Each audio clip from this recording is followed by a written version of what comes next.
저희를 만드시고 사랑하시며 끝까지 함께 하실 것을 약속하신 아버지 하나님, 이번 한 주 특별한 말씀으로 저희 여성들의 역할을 더 깊이 깨닫게 해주시니 감사합니다. 주님이 다시 오실 날이 가까운 이때에 게으르고 악한 종이 되지 아니하고 때에 따라 양식을 나누어 주는 충성되고 지혜로운 주님의 딸들이 되기 원합니다. 말씀을 듣는 것에 만족하지 아니하고 주님의 뜻을 행하는 모든 여성 선교 회원들이 되게 도와주시옵소서. 당신의 삶을 응원합니다라는 주제로 말씀 주실 안재순 교수님을 통해 성령 하나님의 음성을 들려주시옵소서. 저희를 죽기까지 사랑하시고 축복 주시기를 원하시는 하나님 아버지를 경험하는 시간이 되게 하여 주시옵소서. 예수님 이름으로 간절히 기도합니다.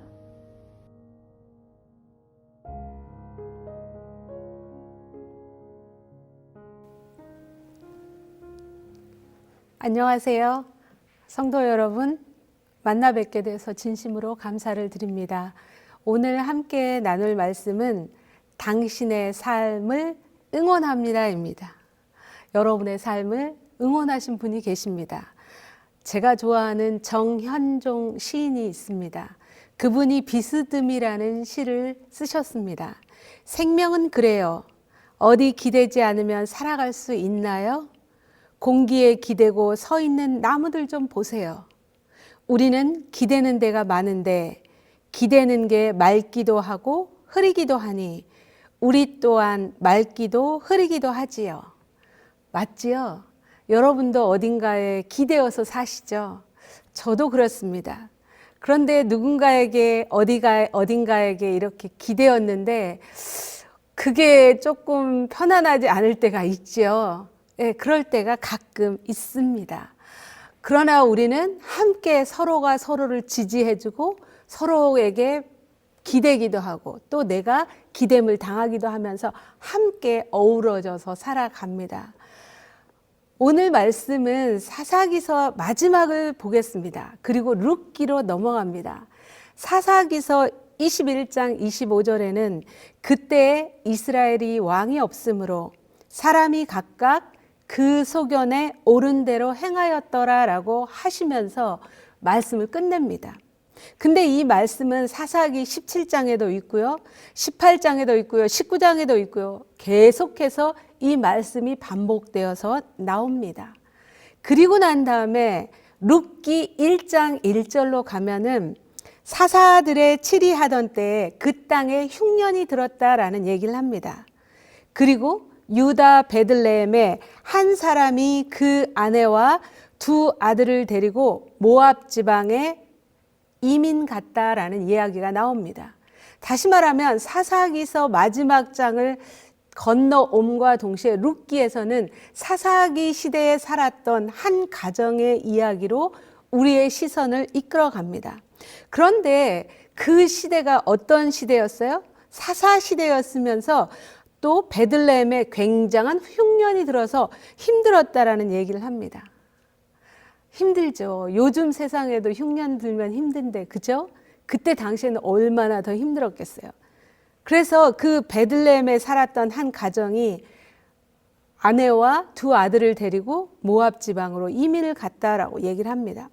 그런데 이민을 가서 얼마를 살았는지 저희는 정확히 알지 못하지만은 룻기 1장 3절에서 5절로 넘어오면서 죽음의 이야기가 나옵니다. 잘 알고 계시죠? 나오미의 남편 엘리멜렉이 죽었습니다. 사랑하는 여러분, 여러분이 한국 땅을 떠나서 미국으로 혹은 캐나다로 이민을 갔는데 정말 애들 열심히 잘 키워보고 그곳에서 정말 신실하게 믿음 생활 잘하면서 좋은 가정을 꾸리려고 계획을 하고 떠났는데 누가 사라졌어요? 배우자가 사라진 것입니다. 배우자가 죽은 거예요. 얼마나 막막하겠어요. 뿐만 아니라 거기 거한 지 10년이 지난 즈음에 이제는 말론과 기론 두 아들이 다 죽었다라는 얘기가 나옵니다. 그래서 룻기 1장은 죽음의 이야기가 계속해서 나옵니다. 텅 비고 공허한 이야기가 계속해서 나옵니다. 그러면서 여인들만 남았더라라는 이야기가 나옵니다. 사랑하는 여러분, 여러분이 이곳 미국에 오셔서 사시는데, 정착하시는데 얼마나 고생 많으셨어요. 그러시죠? 언어적인 장벽도 있었을 것이고, 주변에 사랑하는 가족들을 떠나서 이곳에 오셔서 마치 나무가 뿌리 뽑혀서 새로운 곳으로 이식시키는 것처럼 그렇게 여러분들은 힘든 시간들을 보내고 겪고 그리고 이 자리에 계십니다. 그런데 이 나오미는 모든 걸 다 잃어버리고 자기 홀로 남았고 두 며느리와 그렇게 세 여자들이 남았습니다. 그런데 룻기 1장 6절에 보면은 그 여인이 모압 지방에서 여호와께서 자기 백성을 돌보시사 그들에게 양식을 주셨다 함을 뭐 했다? 들었다라는 얘기가 나옵니다. 들었어요. 소식을 들었어요. 고향 소식을 들었어요. 사랑하는 여러분도 그렇지 않으세요? 이곳에 살고 계시지만, 캘리포니아에 살고 계시지만 가끔 어디 소식을 궁금해서 귀를 열어요? 우리 한국 소식 궁금해 하시지 않나요? 내가 산 부모님들 어떻게 잘 계시나, 친구들은 잘 있나 궁금할 때가 있지요. 그런데 이 여인도 항상 귀를 어디로 열어놨냐면 자기가 떠나왔던 그 고향에 귀를 열어놨던 것 같아요. 근데 그 소식 중에서도 뭐 인터넷에 떠도는 소식이 아니라 여호와께서 어떻게 하셨는가가 이 여인에게는 굉장히 궁금했나 봐요. 그 흉년이라는 어마어마한 일들을 다 겪어가고 전쟁이라는 일들을 다 겪어가는데 여호와께서 돌보셨다라는 그 소식을 이 여인이 들었습니다. 그러면서 이 여인이 결심했어요. 나는 내 고향으로 가야겠다. 그리고 난 다음에 이 여인이 누구를 불렀겠어요? 예, 두 며느리를 불렀습니다. 그리고 룻기 1장 8절에 이렇게 얘기합니다. 두 며느리에게 얘기합니다. 너희는 집으로 돌아가라. 너희가 나를 이렇게 선대한 것 같이. 그 다음 말씀이 중요해요. 여호와께서 너희를 선대하기를 원한다라고 얘기를 합니다. 이 시어머니가 얘기한 게 바로 뭐냐면 내가 이렇게 살 수 있도록 너희가 나에게 정말 좋은 며느리 역할을 해줬다. 정말 좋은 마음이고 착한 마음이었다. 그렇게 너희가 좋은 마음, 착한 마음으로 나에게 한 것처럼 하나님께서 너희들을 그렇게 잘 돌봐주시고 축복해 주시기를 원한다라고 축복해 주셨습니다. 사랑하는 여러분, 곳간에서 인심 난다는 이야기 있지 않아요? 내 코가 석자면 남의 거 아무것도 안 보이잖아요. 그죠? 내 코가 석자인데 이런 얘기 하잖아요. 내가 뭔가가 배가 불러 있을 때 주변이 돌아봐지잖아요. 내 곳간이 텅텅 비었어요. 나는 아무것도 없어요. 모든 게 끝났어요. 끝장났어요. 근데 이 나오미는 누구에게? 자기 며느리에게 축복을 해줍니다. 기도해줍니다. 내가 너희들에게 줄 것은 정말 아무것도 없다. 근데 내가 한 가지는 할 수 있다. 너희를 위한 축복 기도다. 사랑하는 여러분, 그거 많이 경험해 보시지 않으셨어요? 너무나 많이 편찮으셔서 도저히 요즘의 의술로는 어찌할 수 없는 그런 질병에 걸리시는 분을 향해서 여러분 뭐라고 말씀하세요? 기도밖에 할 게 없네요. 기도할게요. 우리가 도저히 인간의 노력이나 재물이나 뭔가를 가지고 할 수 없을 때 우리는 이렇게 얘기합니다. 기도할게요. 지금 나오미가 딱 그런 상황이었습니다. 자기 신세 한탄을 해도 난 자살해서 죽겠다 해도 그 누구도 그럴 만도 해. 내가 저 입장이어도 그럴 만도 해. 이렇게 할 수밖에 없는 상황이었는데 이 여인이 첫 번째 그 며느리들을 향하여서 내가 아무것도 줄 수 없지만 너희들에게 축복 기도를 해주겠다. 내가 너희들 보면 너무 마음이 아프다. 이렇게 얘기를 했어요. 그러면서 셋이 같이 울었잖아요. 그리고 나니까 오르바는 떠났습니다. 그런데 룻이 어머니 나는 어머니 따라갈래요 하면서 붙쫓았다라는 얘기를 합니다. 룻이 이렇게 말합니다. 룻기 1장 12에서 17절에는 이렇게 얘기합니다. 내게 어머니를 떠나며 어머니를 따르지 말고 돌아가라. 강권하지 마세요. 어머니께서 가시는 곳에 나도 가고 어머니께서 머무시는 곳에 나도 머물래요. 어머니의 하나님이 내 하나님이 되래요. 놀라운 이야기지 않으세요? 이 여자에게 어마어마한 엄청난 믿음이 있어서 성령이 폭포수처럼 내려가지고 이런 말을 했을까요? 저는 그렇게 생각하지는 않아요. 이 여자에게 충만한 믿음이 있어서 그랬을 거라고 저는 조금 동의가 덜 됐어요. 왜 그러면 이 며느리 룻은 어머니한테 이렇게 따라가겠다고 했을까? 저는 룻이 궁금했을 것 같아요. 자기가 아무리 봐도 자기 어머니의 상황이 뭐예요? 뭐 다른 사람들한테 박수 받고 고향 돌아가서 어머 오셨어요 하면서 환대받고 이럴 상황 전혀 아니었어요. 오히려 돌아가면 창피하잖아요. 성공하지 못하고 돌아오면은 고향에서 얼마나 창피하겠어요. 그리고 뭐예요? 그냥 좋게 잘못된 것이 아니라 남편 죽고 아들 둘 죽고 뭔가가 이상하잖아요. 이 모든 일들, 다시 말하면 희망적이고 축복받는 일들이 아니었음에도 불구하고 그 어머니는 어디에다가 항상 귀를 열었냐면 여호와의 어떤 소리에 귀를 기울였던 거예요. 그리고 그 소식을 듣고 난 다음에 그 여인은 어디로 가겠다고 얘기했어요? 나 고향 간다 그랬어요. 아니 너무너무 힘들게 한 그 여호와 하나님인 것 같으면 우리 뭐 해요? 그쪽을 보고도 침도 안 뱉은다 뭐 이렇게 하잖아요. 근데 이 어머니 왜 가려고 하지? 그리고 이 무너질 수밖에 없는 모든 삶의 끈을 놔버릴 수밖에 없는 그런 엄청난 비극적인 일들을 다 당했음에도 불구하고 왜 저 어머니는 쓰러지지 않는 거지?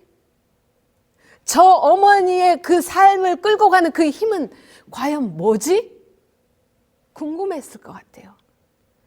그 여호와 하나님이 보통 이방신들은 복을 내려야지 따라가는데 복을 준 것 같지도 않는데 왜 따라가시지?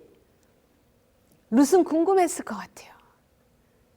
그 어머니의 하나님이 도대체 뭐길래 우리 어머니를 저렇게 삶을 놓지 않게 만들고 그 하나님을 쫓아가게 하는 그 힘은 무엇일까? 룻은 그렇게 해서 떠나갔을 거라고 저는 생각을 해요. 막 상상을 해보는 것입니다.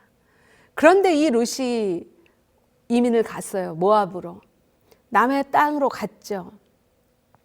근데 가자마자 하룻밤을 자고 난 그 다음 날 룻은 이삭 줍기를 해야만 했었어요.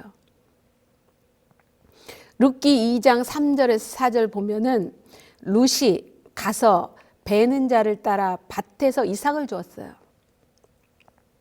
근데 그 밭이 우연히 엘리멜렉의 친족 보아스에 속한 밭이었어요. 이 룻기는 심지어 하나님이 한 번도 얼굴을 비치지가 않아요. 사사기에는 수없이 하나님의 음성이 나오고 하나님의 기적들이 보여주고 막 이렇게 하는데 룻기는 하나님의 음성이 아무 소리도 직접적으로 들리지도 않아요. 그리고 하나님의 개입하심이 있는데 그것을 뭘로 표현하냐면 우연이라고 표현합니다. 그리고 뭐예요? 엘리멜렉의 밭에 갔는데 그곳에서 이제 한 소리를 들었어요. 보아스가 베들레헴에서부터 와서 그 베는 자들에게 이르되 직원들에게 얘기했어요. 논에서 일하는 직원들에게 여호와께서 너희와 함께 하시기를 원한다라고 얘기를 했어요. 여기 와서 보니까 이 사람들이 첫 번째가 뭐였어요? 왜? 이삭 주우러 갔는데 그 논에서 직원들을 향해서 보아스라는 사람이 여호와께서 너희와 함께 하시기를 원한다라고 축복한 거예요. 우리 시어머니가 우리를 떠나보내면서 축복했던 그 축복의 소리가 여기서도 들리는 거예요. 그랬더니 직원들이 뭐라고 딱 응답을 하냐면 여호와께서 당신에게 복 주시기를 원합니다라고 직원들도 응답합니다. 아마 아침 예배를 드렸나 봐요. 직원들이 아침 예배를 드렸나 봐요. 여러분 가정에서 아침 예배를 드릴 때 이렇게 축복하십니까? 여러분 일터에서 직원들과 예배할 때 이렇게 축복하십니까? 이들은 매일 이게 삶이었던 것 같아요. 이 룻이 처음 이 이방 땅에 와서 만났던 것이 보아스의 밭이었고 그곳에서 축복의 소리를 들었습니다. 교육 79페이지에는 시험을 받아 패배하고 기가 꺾여 자포자기한 영혼들을 예수님께서는 견책하시는 대신에 축복으로 맞이하셨다라고 얘기합니다. 얼마나 막막했겠어요. 여러분들이 제일 처음에 미국에 이민 갔을 때 얼마나 막막했어요. 누가 아는 사람 몇 분 그분에게 의지했지 않으셨어요?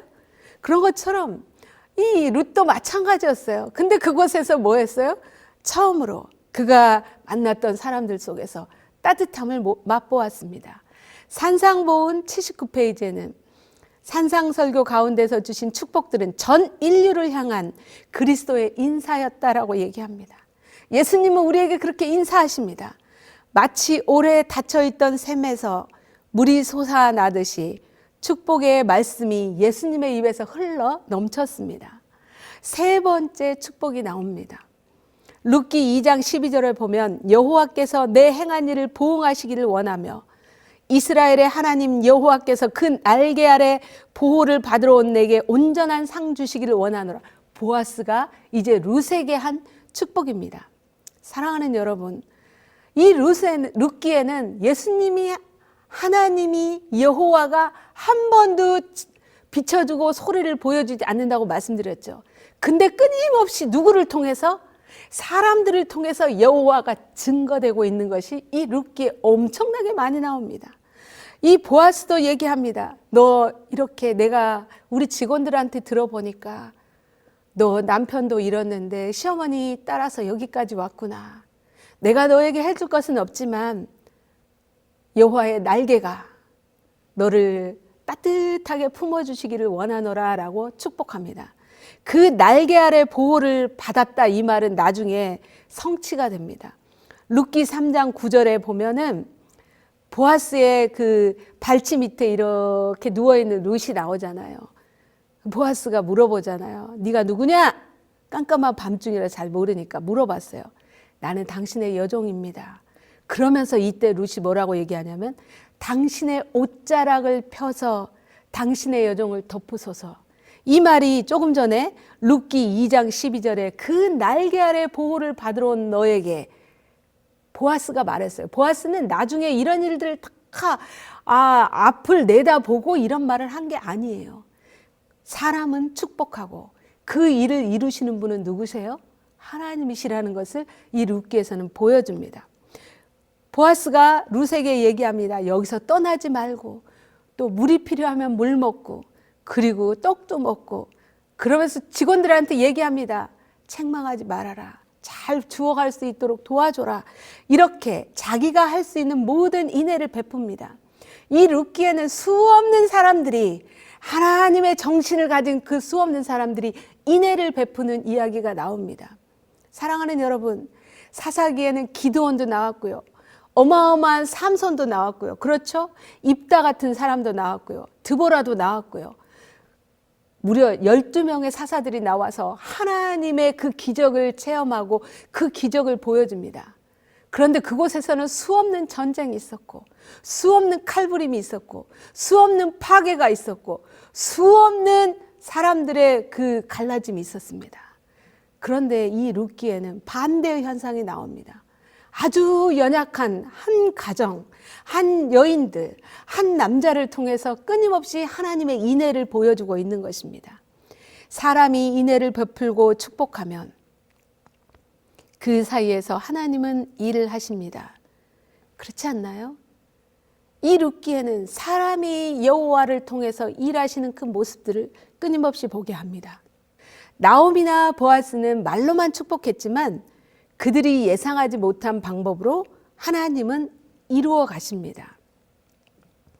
역대하 30장 27절을 보면 그때 제사장들과 레위 사람들이 일어나서 그 백성을 위하여 축복하였으니 그 소리가 들으신 바 되고 그 기도가 여호와의 거룩한 처소에 상달하였더라라고 얘기합니다. 예, 우리는 축복을 할 뿐이죠. 근데 그것은 허지로 되지 않고 여호와의 처소에 상달된다라고 얘기를 합니다. 민수기 14장 28절에 너희 말이 내 귀에 들린 대로 내가 너희에게 행한다라고 얘기를 합니다. 이제 네 번째 축복 기도가 나옵니다. 예, 룻기 2장 19절에 보면 시어머니가 그에게 물어봅니다. 오늘 이렇게 많은 양을 주워 왔는데 어디서 주웠니?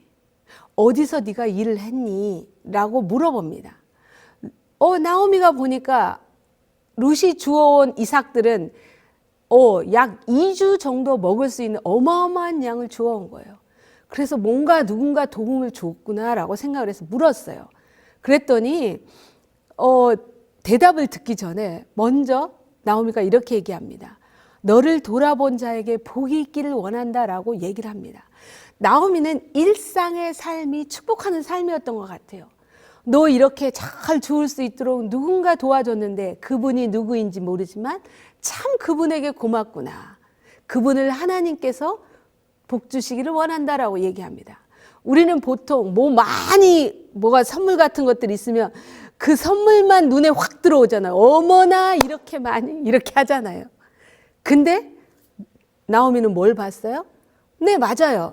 그 선물을 뒤에 있는 사람의 손길, 선물을 주신 분에게 집중하였던 것입니다. 그리고 나니까 룻이 이렇게 얘기했어요.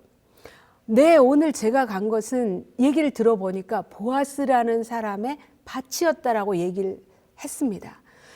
나오미가 이 소리를 듣고 깜짝 놀라지 않겠어요? 보아스는 바로 누구예요? 자기의 친족이잖아요. 그때 여러분이라면 무슨 생각이 들겠어요? 아니, 나는 이렇게 잠시 남의 땅에 갔다가 빈털터리로 돌아왔는데 나랑 그때 비슷하게 살았던 여기 보아스는 이렇게 큰 부자가 되었고 저렇게 번창하게 되었고 많은 사람들에게 영향력을 미치고 있다니? 이런 생각이 들지 않겠어요? 사람들은 뭔가가 기뻐할 만한 그 순간에 자기 자신을 바라보면은 굉장히 슬퍼지고 난 뭐야? 이런 생각이 들지 않겠어요? 여러분 주변에서 같은 또래에 있는 아이들이 너무너무 공부도 잘하고 뭣도 잘하고 상도 받아왔어요? 그리고 우리 애를 보면서 넌 뭐니? 이 생각이 들지 않아요? 예, 여러분의 며느리, 여러분의 사위들이 어떤 집들은 너무너무 어머니, 아버지 하면서 효도하는데 우리 애들은 전화도 한 통 잘 안 해. 난 뭐야? 난 왜 이렇게 되었어? 아이고 내 팔자야? 그러면서 급하게 자기 자신을 보는 순간 슬퍼지고 속상해지고 화가 나고 그리고 저 사람들이 다 미워지고 그러지 않나요? 이 상황이 딱 그럴 상황이었어요. 난 뭐예요, 하나님? 내가 뭔 죄를 지었길래? 그런데 나오미가 이렇게 얘기합니다. 룻기 2장 19절에서 20절에 여호와의 복이 그에게 있기를 원하노라. 나오미는 그 복을 누구에게도 빌었어요? 나의 경쟁 관계에 있을 법한 사람에게도 복을 빌었던 것입니다. 이것을 누가 끊임없이 옆에서 학습하고 있어요? 룻이 학습하고 있는 것입니다. 우리가 하는 행동 하나하나는 누가 학습하고 있냐면 여러분의 자녀들이 학습하고 있어요. 여러분의 주변 이웃들이 학습하고 있어요. 아, 그래서 어머니가 이렇게 오셨구나. 룻은 또 한 번 생각했을 거예요. 5번째, 보아스가 축복합니다. 내 딸아, 여호와께서 내게 복 주시기를 원하노라. 내가 빈부를 물러나고 연소한 자를 쫓지 아니하였으니 너의 베푼 인애가 처음보다 나중이 더하도다. 라고 보아스가 또 룻에게 축복합니다. 이 룻기는 4장밖에 안 되는데 끊임없는 축복이 서로 나오면서 그 축복을 통해서 무너졌던 그 가정을 세워가는, 죽음으로 사망으로 이르러갔던 그 가정들을, 그 사람들을 생명으로 이끌어가는 그 모습들을 보여주게 됩니다. 산상보훈 40페이지에는 그리스도께서 아버지를 나타내는 통로이신 것처럼 우리도 그리스도를 나타내는 통로가 되어야 한다. 오 그리스도인들이여, 하나님의 축복은 인간을 방편으로 하여 주어진다. 사사기는 수없는 기적과 수없는 어마어마한 영웅들이 나왔지만 결국은 그들이 뭐였어요? 다 실패했어요. 끊임없는 죄로, 끊임없는 배도로 이어갔어요. 룻기는 정말로 능력도 없고요, 영웅도 아니고요, 그냥 평범한 한 가정, 실패해가는 한 여인들이 끊임없이 서로 세워주고 격려하고 축복하면서 회복해 가는 모습들을 보여줍니다. 하나님은 전능하신 분이지만 언제나 사람을 통하여 일을 하십니다. 그래서 하나님은 언제나 사람을 찾으시죠. 사람들은 방법을 찾지만 하나님은 사람을 찾습니다. 그런 분들이 이 자리에 계신 여러분이라고 생각을 합니다. 6번째 축복 기도가 나옵니다. 룻기 4장 11절에 보면 점점 그 축복이 확장되고 증폭되는 모습을 보여줍니다. 성문에 있는 모든 백성과 장로들이 이르되 우리가 증인이 되노니 여호와께서 내 집에 들어가는 여인으로 이스라엘 집을 세운 라헬, 레아 두 사람과 같게 하시고 뭐예요? 모든 백성과 모든 장로들이 누구를 축복하냐면 나오미와 룻을 축복합니다. 누구의 이름으로 축복해요? 여호와의 이름으로 축복합니다. 그러면서 베들레헴에서 유명하게 되기를, 정말로 베들레헴에서 유명하게 되었습니다. 그렇지 않나요? 여러분 아실 거예요. 사람들은 그저 그 훗날에 무슨 일이 벌어질지 모르지만 그들은 축복함으로 그 일을 결국은 하나님이 이루어 가십니다. 7번째 축복 기도가 나옵니다. 룻기 4장 14절에 여인들이 나오미에게 얘기합니다. 찬송할지로다 여호와께서 오늘날 내게 기업 물을 자가 없게 아니하셨도다. 이 아이의 이름이 이스라엘 중에 유명하게 되기를 원하노라. 이제 장로들을 넘어서 동네 사람들을 넘어서 그 주변을 다 건강하게 만들었어요. 여호와께서 그렇게 하도록 여인들이 마지막 방점을 딱 찍으십니다. 여기 이 말씀을 들으시는 사랑하는 성도 여러분, 여인들이시여, 여호와께서 하시면서 여러분도 축복 기도를 나누시기 바랍니다. 여러분의 가정의 축복을 나누시기 바랍니다. 교회의 축복을 나누시기 바랍니다. 아우, 저러면 안 되지. 어떻게 교회가 이 모양이 됐어? 코로나를 왜 우리가 이렇게 됐어? 그렇게 우리가 한탄할 일이 아니라 이제 뭐예요? 나오미가 그 모든 것을 잃어버린, 모든 것을 다 송두리째 빼앗긴 그 상태에서 다시 처음을 시작했던 것처럼 우리도 축복으로 시작을 해 가야 되는 것입니다. 정말로 그들의 말처럼 룻기 4장 21절 22절에 보아스는 오벳을 낳았고 오벳은 이새를 낳고 이새는 다윗을 낳았어요. 그 다윗의 후손이 바로 누구예요? 예수님이 태어나서 정말 베들레헴의 유명한 분이 되셨잖아요. 비참한 상황과 환경은 불평한다고 바뀌지 않습니다. 그들은 뭐예요? 축복을 통해서 하나님의 그 여호와 하나님의 축복을 의지해서 그들은 인애를 베풀고 은혜를 풍성하게 나누면서 생명을 나누는 그들의 집단이 되었습니다. 공동체가 되었습니다. 저는 콩을 참 좋아합니다. 이 콩을 물에 불리면 점점 불려져서 통통하게 됩니다. 여러분, 콩 이렇게 해서 통통하게 불려지면 콩물을 만들려면 어떻게 해야 돼요? 네, 점점 불려졌죠. 예, 이제 삶습니다. 뜨거운 물에 삶죠. 뜨거운 물에 삶고 난 다음에 뭐예요? 그걸로 끝이 안 나요. 분쇄기에 확 갈아져서 완전히 뭐가 돼요? 네, 가루가 되고 부셔지고 또 부셔져서 부드러운 콩물이 되었을 때 우리는 그걸 맛있게 먹잖아요. 때로 우리의 삶이 갈리는 순간이 있고요. 불려지는 순간이 있고요. 뜨거운 물에 들어가는 순간들이 있습니다. 그러나 그 순간에도 나오미와 룻과 보아스와 그 주변의 사람들처럼 하나님의 축복을 통해서 서로 세워가시기 바랍니다. 시대의 소망 311페이지에는 예수님께서는 너희를 저주하는 자를 축복하라. 너희를 미워하는 자에게 선을 행하라. 이 말씀은 율법의 원칙이며 생명의 원칙이라고 얘기했습니다. 증언보감 1권 393페이지에는 그분의 축복은 당신이 임명한 대리자들을 통하여 이리로 올 것이며 그리하여 인간을 당신의 축복의 통로와 연결시킬 것이다 라고 말씀하십니다. 여러분을 여호와의 이름으로 축복합니다. 그 축복을 여러분의 주변에 나누시기 바랍니다. 그래서 생명을 살리고 치유와 회복을 만드시는 여러분이 되기를 간절히 바라면서 말씀 마치도록 하겠습니다. 잠시 기도하겠습니다. 하나님, 저희를 축복의 통로로 사용하여 주시옵소서. 누군가가 축복의 통로가 되었기 때문에 저희가 이 자리에 있고 하나님을 알게 되었습니다. 이제는 그 다음 사람들을 위하여서 저희가 축복의 통로가 되기를 원하오니 하나님 저희를 사용하여 주시옵소서. 그래서 우리의 가정을 회복시키시고 우리의 교회를 회복시켜 주시옵소서. 예수님의 이름으로 기도합니다. 아멘.